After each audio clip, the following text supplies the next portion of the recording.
Aaron madam సచివాలయంలో పనిచేసే job. మమతాకి గాయాలు, మళ్ళీ షారోన్ మేడంకి గాయాలని. అదే వెనకమాల లారీలు ఎక్కువ తిరుగుతున్నాయి. దేవుని కృప వల్ల ఒక్క ఆటంకము అపాయం లేదు. 10 నిమిషాలు కూడా ఒక లారీ కూడా రోడ్డు పక్కనే పడిపోయి, రోడ్డు మీదే. భయంకరమైన కార్యం. దేవుడు మన సంఘాన్ని, మన గ్రామాన్ని, మన ప్రాంతాన్ని, కుటుంబాన్ని ఎంతగానో కాపాడుతూ ఉన్నాడు. దేవునికి మనం స్తుతులు చెల్లించాలి. ఈ సమయంలో మరి పీరియడ్ పాట మీకు ఏమనుకోబడు కూర్చోదు నేను చెప్పను. మీరు కూర్చోను లేపుతాను, నేను లేపుతాను, నేను కూర్చోదు. నాకు నిద్ర వచ్చింది. ప్రభునందు పీరియడ్ సమయం లేదు, నాకు అసలు సమయం లేదు. 10 పాటలైనా పాడతారు చూడకుండా, కానీ సమయం కాదు. దేవుని సేవకులు, మన ప్రియులు అలోన్ బాబు గారు మన మధ్యలో ఉన్నారు. వారు వచ్చి ఒక పాట పాడి ప్రభునామాన్ని మహింపరుస్తారు. 5 నిమిషాలు నేను. ఆ తర్వాత ఇప్పుడు చెప్పే కదా నవీన్ సేవకులు మామగారు, అదే షారోన్ యొక్క ఫాదర్ గారు అరుణ్ భాస్కర్ గారు నా వద్ద దేవుని సేవకులు పెద్దలు. పోయిన వారం కూడా మెసేజ్ ఇచ్చారు. ఆఖరి ముగింపు ప్రార్థన దేవుని సేవకులు, దైవజనులు పెద్దలు షారోన్ మేడం గారి యొక్క ఫాదర్ గారు, నవీన్ గారి యొక్క మామగారు. ముగింపు ప్రార్థన దైవ సేవకులు అరుణ్ భాస్కర్ మనకి ఆఖరి ప్రార్థన చేశారు. సమయాన్ని మరి అలోన్ బాబు గారికి ఇద్దాం.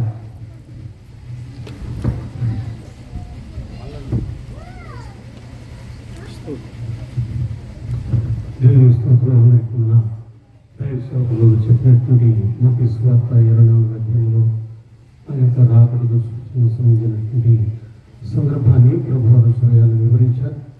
ఒక 20 సంవత్సరాల పూర్వం ఆ అధ్యాయాన్ని ధ్యానం చేస్తున్నప్పుడు ప్రభు యొక్క రాకడ సందర్భాన్ని పాటగా వ్రాస్తున్నాను. ఆ పాట నేను పాడుకుంటాను. రెండోసారి మీరు కూడా పాడడానికి ప్రయత్నం చేయండి. ప్రభువచ్చు వేళ ఓ సోదర ప్రభుని స్తుతించుమా, ప్రభుని ప్రార్థించుమా అని పాడి ప్రభుని స్తుతించుదా. ప్రభువచ్చు వేళ ఓ సోదరా, ప్రభుని ప్రార్థించుమా ఓ సోదరి, ప్రార్థించుమా ఓ సోదర, ప్రభువు స్తుతించుమా. ప్రభువచ్చు వేళ ఓ సోదర, ప్రభువచ్చు వేళ. ప్రభువచ్చు వేళలు భూకంపాలు కరువులు కలుగును. ప్రభువచ్చు వేళలు భూకంపాలు కరువులు కలుగును. రాజ్యము పైకి రాజ్యము లేచును, రాజ్యము పైకి రాజ్యము లేచును.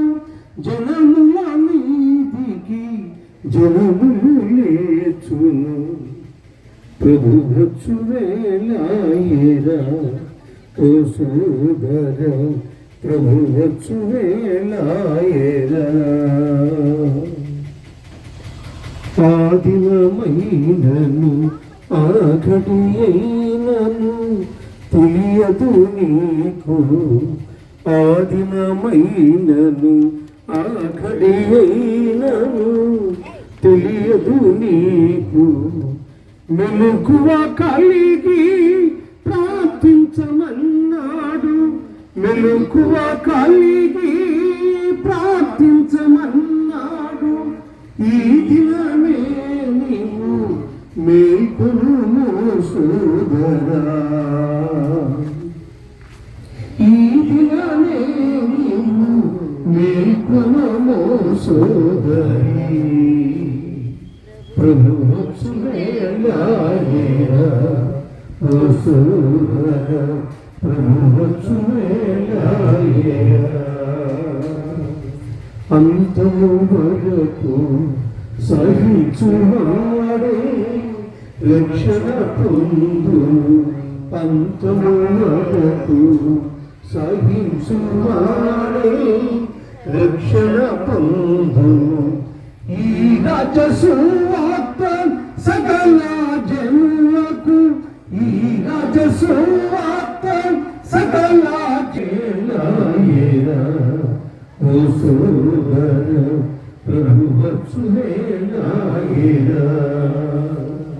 ప్రభువును ప్రార్థించుమా ఓ సోదర ప్రభువును స్తుతించుమా ప్రభువును ప్రార్థించుమా ఓ సోదరి ప్రభువును స్తుతించుమా ప్రభు రక్షునేనాయేనా ఓ సోదర ప్రభు రక్షునేనాయేనా సమర్థన జరుగుతున్నాం.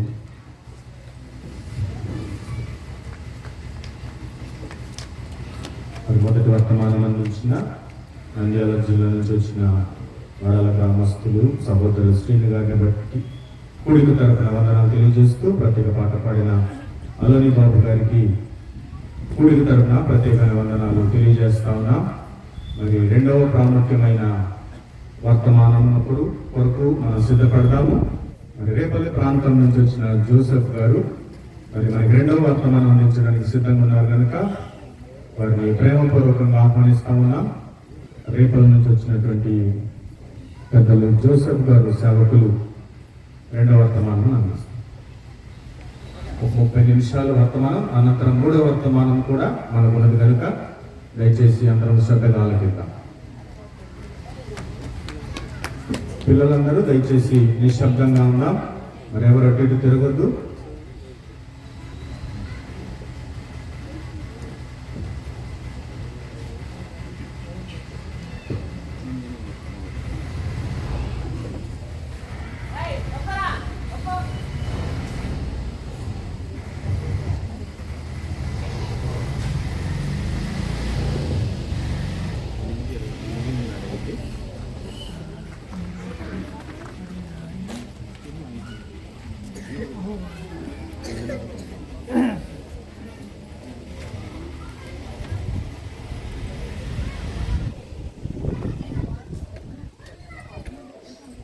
ఈ రాత్రి సమయంలో కూడి వచ్చిన మీ అందరికీ యేసుక్రీస్తు ప్రభు నామములో వందనములు. దేవుడు మనలను ప్రేమించి ఈ యొక్క అంచె దినములలో ఉన్న మనకు దేవుని వాక్యమును వినిపించుతూ ఉన్నాడు. దేవునికి స్తోత్రము. మన మధ్యలో ఉన్న శ్రీను గారు మరి ప్రభు యొక్క రాకడను గురించి చక్కగా వివరించారు.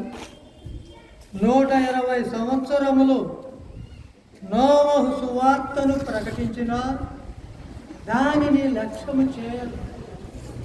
కడచెవిని పెట్టే దేవుడు భూమిని ఆకాశమును తెరిచాడు.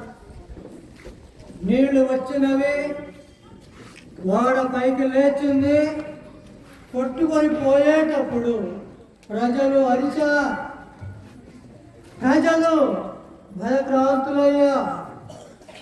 ఆయనను వారి యొక్క శ్రమ ఫలించు. ఆ గడియ ఎప్పుడు వచ్చునో మనకు తెలియదు కనుక మంచి వివరణ మన శ్రీని గారి ద్వారా దేవుడు చిరందులకై దేవుని స్తోత్రం. ఇప్పుడు మనం ఈ వర్తమానంలో ప్రియులారా కొరింథీయులకు రాసిన పత్రిక అదే మనం చెప్పుకున్నట్లుగా కొరింథీయులకు రాసిన పత్రిక 1వ అధ్యాయము.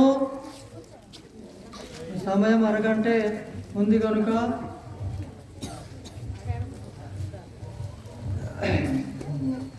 మనం త్వరగా వెళ్ళిపోదాం. చూడండి 2వ అధ్యాయము 15వ వచనం.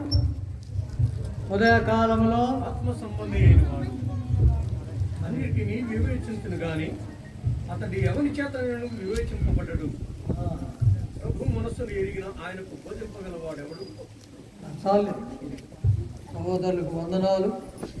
ఆత్మ సంబంధి అయిన వాడు అన్నిటినీ వివేచించడు, కానీ అతడు ఎవరి చేతనైనను వివేచింపబడడు. ఇవి రెండు భాగాలు. ఈ రెండు భాగాలను మనం పూర్తిగా అర్థం చేసుకోవాలి. ఉదయము మనము ప్రకృతి సంబంధి అయిన మనిషిని గురించి కొంత ధ్యానం చేసినాము. ఈ యొక్క సాయంకాల సమయంలో ప్రియులారా, ఆత్మ సంబంధమైన మనుష్యుడు ఏం చేస్తాడంటే వివేచిస్తాడు. తాను ఎవరి చేతనైనను వివేచింపబడడు. ఒకటి తన వ్యక్తిగత జీవితము, రెండు ఎదుటి వారి యొక్క జీవిత పరిశీలన. ఇవి రెండు బాగా ఆత్మ సంబంధమైన మనుషుడు అనగా ఎవరంటే ఆత్మ సంబంధమైన మనిషి అనగా ఆత్మ చేత నడిపింపబడిన వాడు. ఏ ఆత్మ? ఈ లోకంలో ఆత్మలు ఉన్నాయి. పరమాత్మ, జీవాత్మ, పరిశుద్ధాత్మ, ఇంకా 2-3 రకాలు ఉన్నాయి. వీటన్నిటిలో పరిశుద్ధాత్మ దేవుని యొక్క నడిపింపు చాలా అవసరము మనకి. ఈ ఆత్మ దేవుడు మనలను ఏం చేస్తాడంటే అన్నిటినీ వివేచించేటట్లుగా మనలను నడిపిస్తూ ఉంటాడు. మనము ఎవరి చేతనైనా వివేచింపబడకుండా ఉండటానికి ఆత్మదేవుడే మనలో కార్యం చేస్తాడు. ఆత్మదేవుని చేత నడిపించబడిన వాళ్ళు యేసు ప్రభు ఈ లోకంలో ఉన్నప్పుడు చెప్పాడు. ఏం చెప్పాడంటే పరిశుద్ధాత్మ దేవుడు వచ్చినప్పుడు, అది యోహాను సువార్త, మరి యోహాను సువార్తలో చెప్పాడు కదా ప్రభు, ఆయన వచ్చినప్పుడు సమస్తమును బోధిస్తాడు. చూడండి ఆ మాట మనం చదువుకుందాం. యోహాను సువార్త, నేను చదువుతాను, ఉండండి ప్రియులారా. 16వ అధ్యాయంలో ప్రభు ఏం చెప్పాడంటే 13వ వచనములో, అనగా సత్య స్వరూపి అయిన ఆత్మ వచ్చినప్పుడు మిమ్మును సర్వ సత్యములోనికి నడిపించదు. సర్వ సత్యములోనికి విశ్వాసిని నడిపించేది పరిశుద్ధాత్మ దేవుడే. అసత్యములోనికి నడిపించేది అపవిత్రమైన ఆత్మ. దురాత్మ, పరిశుద్ధాత్మ, ఈ రెండు కూడా ఈ లోకంలో పనిచేస్తూ ఉన్నాయి. ఈ రోజున మనుషులను పట్టి నడిపించుతున్నటువంటి ఆత్మలు రెండే. ఒకటి దురాత్మ ఈ లోకస్తులను నడిపిస్తూ ఉంటుంది. పరిశుద్ధాత్మ దేవుడు పాపులను ప్రభు దగ్గరకు నడిపించి పాప క్షమాపణ పొందేటట్లు పరిశుద్ధాత్మ దేవుడు నడిపిస్తాడు.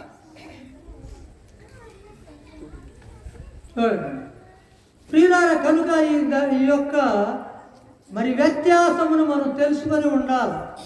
ఎవరి చేత ఎలా నడిపించబడుతున్నావు మనలో ఉన్నటువంటి వాడు ఎవరు? పరిశుద్ధాత్మ దేవుడా, అపవిత్రమైన వాడా అనేది మనం తెలుసుకోవాలి. చూడండి, 2 వాక్యాలు మనం చూద్దాం. పాత నిబంధన గ్రంథంలో మొదటి సమూయేలు గ్రంథం 16వ అధ్యాయం 14వ వచనములో ఏమని వ్రాయబడిందంటే, యెహోవా ఆత్మ సౌలును విడిచిపోయి యెహోవా యొద్ద నుండి దురాత్మ ఒకటి వచ్చి అతనిని వెరిపెంపగా. యొక్కమ్మా రెండవది 18వ అధ్యాయము 10వ వచనం. మరునాడు దేవుని యొద్ద నుండి దురాత్మ సౌలు మీదికి బలముగా వచ్చినందు అతడు ఇంటిలో ప్రవచించుచుండగా. చూసారా, ఈ 2 సార్లు ఇశ్రాయేలు యొక్క మొదటి రాజైనటువంటి సౌలు వద్దకు దేవుని యొద్ద నుండి దురాత్మ వచ్చింది. మనం అనుకోవచ్చు, దేవుని దగ్గర నుండి రావడం ఏంటి, దేవుడు పంపించడం ఏమిటి, అసలు దేవునికి ఇలా ఎందుకని ఇష్టమైనది, దేవునికి ఎందుకని ఇష్టమైనది అని మనం కొన్ని ప్రశ్నలు మనలో మొదలవుతాయి. ఆ పరిస్థితులను మనం గమనించాలి. సౌలునకు దేవుని దగ్గర నుండి అనుమతి పొంది, ప్రియమైన వాళ్ళారా, సౌలును వేధించడానికి, సౌలు యొక్క జీవితాన్ని ఏ రీతిగా ఉందో మనం గమనించాలి. సౌలు జీవితము దేవునికి ఇష్టమైనటువంటి జీవితముగా ఆ దినాలలో లేదు. సౌలు యొక్క ప్రారంభ జీవితము చాలా బాగుంది. దేవుడు ఏర్పరచుకున్నవాడు, దేవుడు సూచి ఇశ్రాయేలీయులందరిలో ఎత్తరివాడు, మంచివాడు, గొప్పవాడు, అందమైన వాడు. కానీ దేవుని యొక్క విషయాలు పట్టించుకున్నవాడు కాదు. మరి అలాంటి వానికి దేవుడు ఎందుకు అప్పగించాడు అని మనం అనుకోవచ్చు. అవన్నీ మిగిలిన విషయాలు. ఇక్కడ మనం చదువుకున్న 2 వాక్య భాగాలలో దేవుని యొక్క అనుమతి పొంది దురాత్మ వచ్చి సౌలును ప్రేరేపించింది. విశ్వాసి యొక్క జీవితంలో భక్తిహీనత ప్రారంభమైనప్పుడు జరిగేది ఇదే. విశ్వాసి యొక్క జీవితపు దినాలలో ఎలా ఉంటున్నాయో గమనించకపోతే దురాత్మ మనకు పడతాయి. దురాత్మ మన హృదయంలో ఇదిగో దేవునికి దూరముగా తీసుకొని వెళ్ళే కొన్ని క్రియలు చూపిస్తూ ఉంటారు. చూడండి, రాజుల గ్రంథంలో ఆహాబు రాజు ఉన్నాడు. ఆహాబు రాజు బెన్హదద్ అనే రాజును పట్టుకున్నాడు. దేవుడు విజయాన్ని ఇచ్చాడు. ఆహాబు రాజు శత్రువు ప్రాణాన్ని విడిచిపెట్టాడు. ఆహాబు నా సహోదరుడు అని పిలిచాడు. దేవునికి శత్రువైన వారిని దేవుడు సంహరించమంటే ఆహాబు సంహరించకుండా ఆయన వదిలిపెట్టేశాడు. నా సహోదరుడు వదిలిపెట్టాడు. ఆహాబు ఏం చేశాడంటే, అయ్యా మీ తండ్రి గారు దినాలలో మా తండ్రి గారు తీసుకున్నటువంటి స్థలాలను ఇచ్చేస్తా అని వాగ్దానం చేసినాడు. అయినా అతని యొక్క వాగ్దానాన్ని నిలబెట్టుకోకుండా 3 సంవత్సరాల తర్వాత అలాగే ఉన్నప్పుడు ఆహాబు ఏం చేశాడంటే అది గుర్తుకొచ్చేసింది. ఆ స్థలాలను మనం తీసుకోవాల్సిన ఉంది, కానీ నేను తీసుకోలేకపోయాను. మరలా ఆహాబు వద్దకు యుద్ధానికి వెళ్ళాలనుకున్నాడు. యుద్ధానికి వెళ్ళాలనుకొని ప్రియులారా తన యొక్క విజయంకుడైనటువంటి యెహోషాపాతుతో వెళ్ళాడు. యుద్ధానికి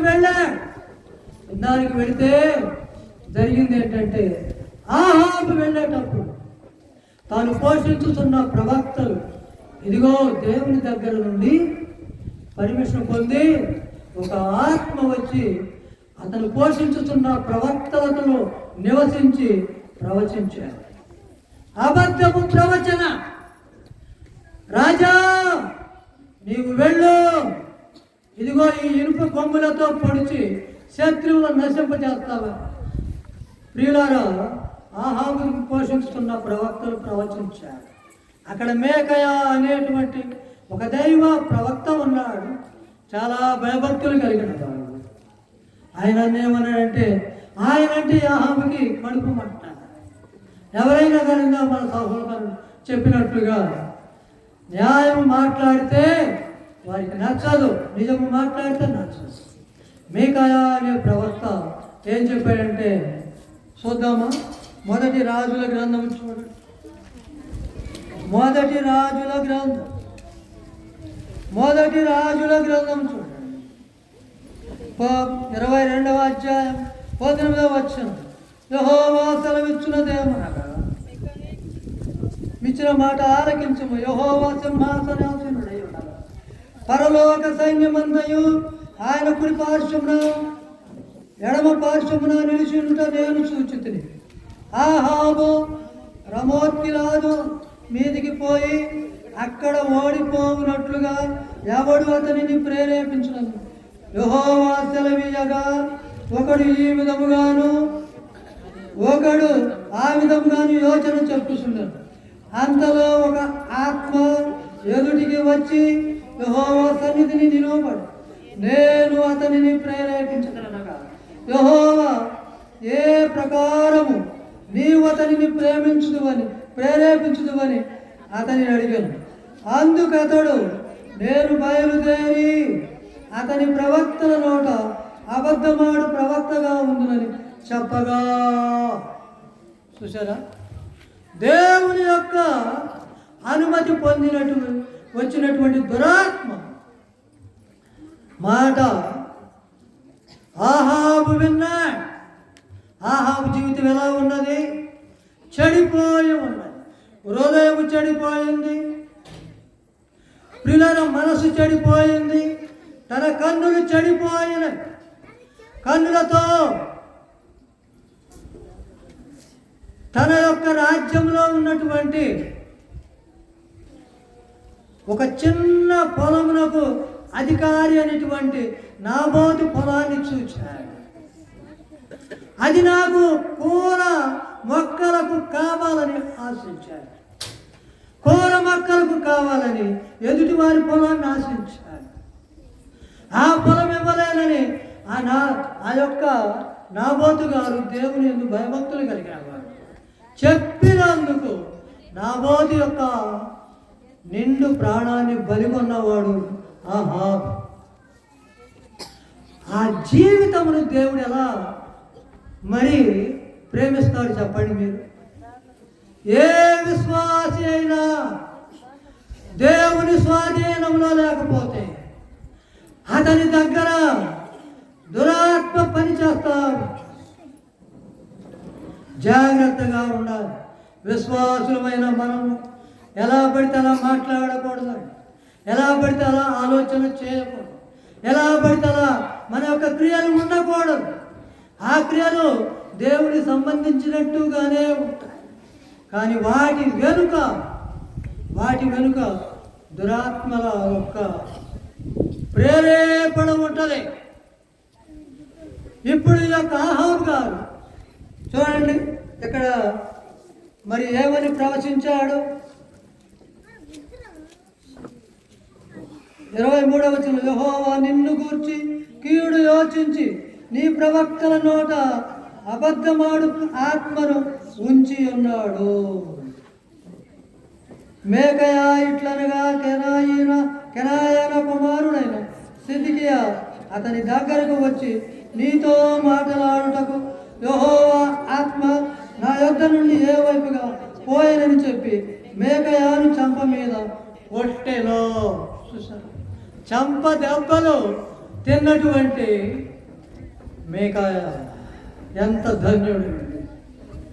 అదే యేసుక్రీస్తు ప్రభు మత్తయి సువార్త 5వ అధ్యాయంలో ఏం చెప్పాడంటే, నా నిమిత్తము జనులు మిమ్మును నిందించి హింసించి అబద్ధముగా చెడ్డ మాటలు పలుకున్నప్పుడు మీరు మనం ధన్యులము, సంతోషించి ఆనందించుడు. పరలోకమందు మీ యొక్క ఫలము అధికమయ్యే మన ఫలము అధికమయ్యేటువంటి పనులను మనం చేయాలి. మన ఫలము అధికముగా ఉండేటువంటి ఆలోచనలు మనము చేయాలి. కనుక ప్రియమైన వారులారా, ఇదిగో ఈ యొక్క మేకయ చెప్పినట్లుగా దురాత్మ వచ్చి చెప్పినప్పుడు ఆ యొక్క ఆహాబు వినలేదు. కనుక దురాత్మ చాలా బలముగా పనిచేస్తాడు. కనుకనే బలముగా సౌలును ప్రేరేపించినప్పుడు ఆ 18వ అధ్యాయంలో బలముగా ప్రేరేపించినప్పుడు సౌలు ఏం చేశాడు? ఇదిగో వీణ వాయించుచున్నటువంటి ఆ యొక్క దావీదుని చంపాలని ఒకే ఒక దెబ్బతో పొడుస్తానని ఆ చేతిలో ఉన్నటువంటి ఆ విల్లంబను విసిరివేశాడు. కారణం దురాత్మ యొక్క ప్రేరేపణ. కనుక ఆత్మ సంబంధమైన మనము ఎలా ఉండాలంటే ప్రియులారా, మనం చాలా కొన్ని నేర్చుకోవాలి, కొన్ని ధరించుకోవాలి. అవి ఏంటంటే ఆత్మ సంబంధమైన మనుషులు ధరించుకోవలసినవి ప్రియులారా. మరి కోపము మానుకోవాలి, ఆగ్రహము, దుష్టత్వము, దోషణ, మన నోట బూతులు, వీటన్నిటినీ విసర్జించాలని కొలసైలకు రాసిన పత్రికలో 3వ అధ్యాయం 5వ వచనంలో మనం చూస్తా ఉన్నాం. అంతేకాకుండా అసలు క్రైస్తవులమైన మనలో ఏముండాలంటే 3 లక్షణాలు ముఖ్యంగా ఉండాలి. ఒకటి, దేవుని రాకడ కొరకైన నిరీక్షణ. అది దేవునితో ఉండే సంబంధం. దేవుని యొక్క దాసునికి లేకపోతే విశ్వాసికి ఉండవలసినటువంటి మొదటి లక్షణం ఇదిగో ఎదురు చూచుట, అది నిరీక్షణ. రెండవది ఇతరులను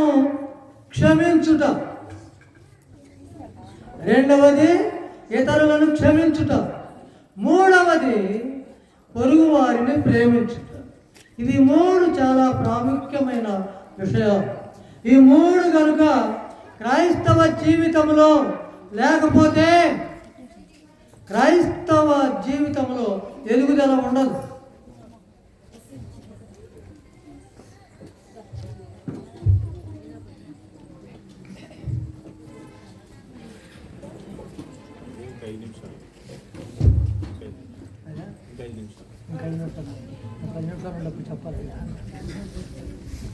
ఈ 3 లేకపోతే క్రైస్తవుడిగా జీవించలేడు. ప్రేమ చాలా గొప్పది. అమెరికా దేశ ప్రెసిడెంట్ అయినటువంటి జార్జ్ వాషింగ్టన్ గారు దినాలలో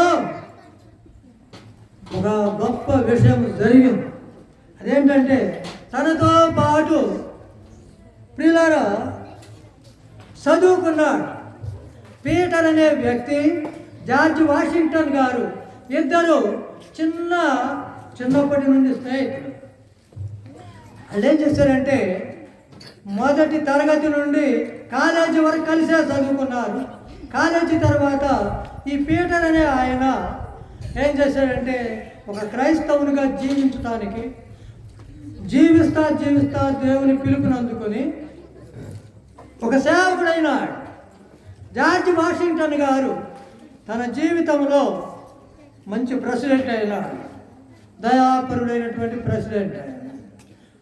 అమెరికా ప్రెసిడెంట్ అయినటువంటి 16వ ప్రెసిడెంట్ ముందు ఆయన అబ్రహాం లింకన్ గారు 16వ ప్రెసిడెంట్.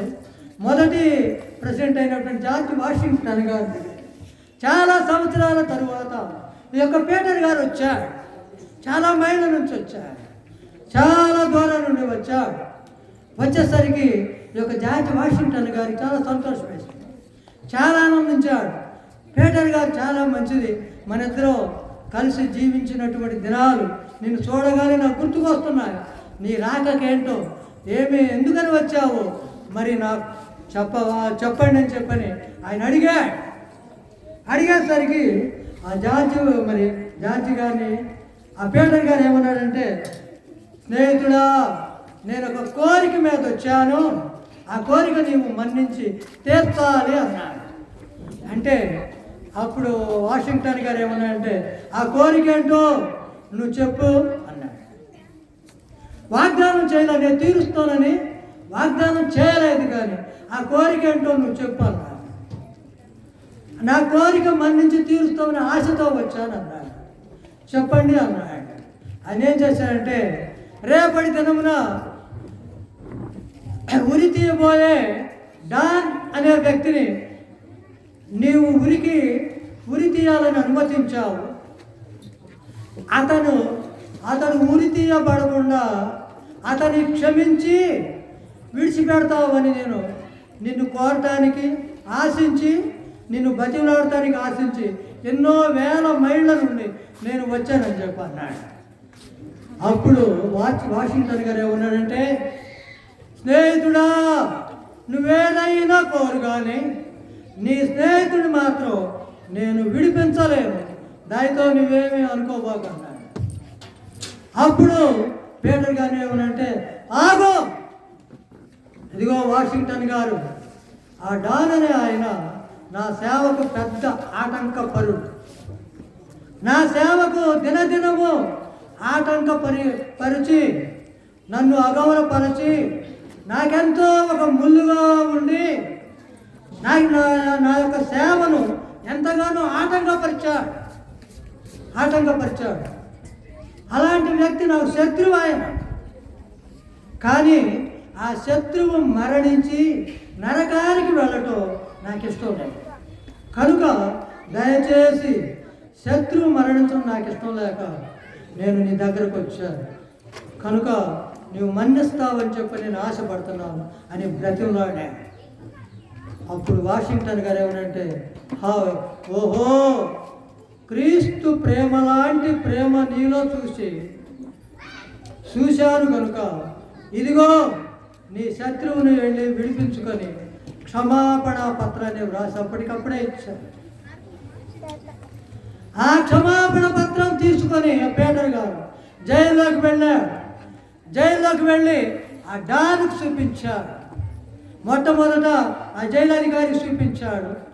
ఆ జైలధికారి ఆ డాన్ దగ్గర తీసుకొని వెళ్ళాడు. ఆ డాన్కి ఆ యొక్క పత్రాన్ని చూపించగానే దాని యొక్క కళ్ళమ్మటే నీళ్లు వచ్చాను. ఎందుకంటే నేను ఈయన శత్రువుని. నేనెప్పుడు కూడా ఆయన ప్రేమించలేదు, ఆయనను ద్వేషించాను. ద్వేషించిన ఆయన నన్ను ప్రేమించి ఇదిగో నన్ను విడిపించడానికి ఎన్నో వేల మైళ్ళ నుంచి వచ్చాడు. నేను ఇప్పుడు ఆయనకేమి చేయాలి అని కళ్ళమ్మటే నీళ్లు పెట్టుకుని ఏడ్చి క్షమించమని ఇదిగో పీటర్ గారిని అడిగాడు.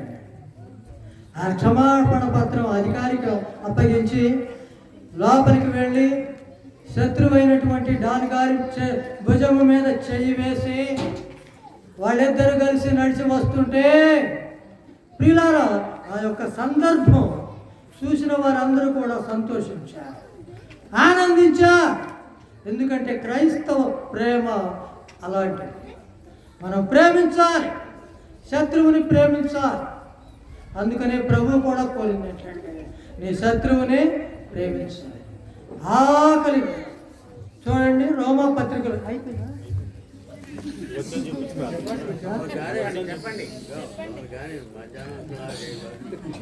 సరే చూడండి ప్రియులారా, రోమా పత్రిక 12వ అధ్యాయం ఒక మంచి మాట. రోమా పత్రిక నాతో క్షమించండి, ఇతరుల సమయాన్ని దొంగిలిస్తున్నారు మీరేమనుకున్నారు. చూడండి 12వ అధ్యాయము 19వ వచ్చింది. చూడండి, చాలా 17 చదువుకుంటే బాగుంటుంది. మనుషులందరి దృష్టి, మీరెవరు చదవబాకండమ్మా, మనుషులందరి దృష్టికి యోగ్యమైన వాటిని గురించి ఆలోచన కలిగి ఉండండి.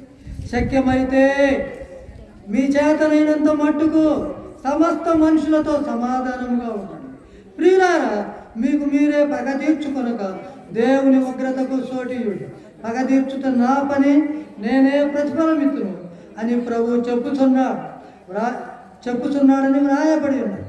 కాబట్టి నీ శత్రువు ఆకలి కొని ఉంటే అతనికి భోజనము పెట్టము, దప్పి కొని ఉంటే దాహమిమ్ము. అలాగు చేయుట వలన అతని తల మీద నిప్పులు గొప్పగా పోయింది. కీడు వలన జయింపబడక మేలు చేత కీడుని. ఇది మనం నేర్చుకో. కొన్ని విసర్జించాలి, కొన్ని ధరించాలి, కొన్ని చేయాలి. విశ్వాసులమైన మనం ఇక్కడ ప్రియులారు ఏమన్నాయంటే, మనుషులందరి దృష్టికి యోగ్యులమై ఉండినట్లుగా మనం చూసుకోవాలి. రెండవది, మన యొక్క పగ మనం తీర్చుకోకూడదు, దేవునికి అప్పగించాలి. మన యొక్క శత్రువులను మనం పగ తీర్చుకుంటానికి ఆశ పడతాము, కానీ అది మన పని కాదు, అది దేవుని పని, అది మనకి అప్పగించలేదు. చూడండి, ఉదయం కూడా మనం చూసేమని కాదు, చూడలేదు. ఈ యొక్క రోమపత్రిక 12వ అధ్యాయంలో 14వ అధ్యాయంలో చూడండి, పక్కమటే 10వ వచనము. అయితే నీవు నీ సహోదరునికి తీర్పు తీర్చనేలా, నీ సహోదరుని నిరాకరింపనేలా మనమందరము దేవుని న్యాయపీఠము ఎదుట నిలుచుము. ఈ 12వ వచనము అది 10వ వచనంలో ఉంది. ఈ 12వ వచనం చివరి భాగంలో చూడండి, మనలో ప్రతి వాడును తన్ను గురించి దేవునికి లెక్క యొప్ప. మనలో ప్రతివాడు ఏమి ఆలోచించామో, ఏమి మాట్లాడామో, ఏమి చేశామో, నీ దినములెన్నో నా దినములెన్నో, మనకిచ్చిన సంవత్సరాలలో, మన ఆయుష్ దినాలలో ఎన్ని గంటలు మనం జీవించామో, ఆ గంటలలో ఉన్న నిమిషాలు ఎన్నో మనకు తెలుస్తుంది, కానీ మనం గుర్తుండదు. ఆ నిమిషాలలో జరిగించిన క్రియలన్నిటి కొరకై దేవుని ఎదుట మనము లెక్క చెప్పాలి.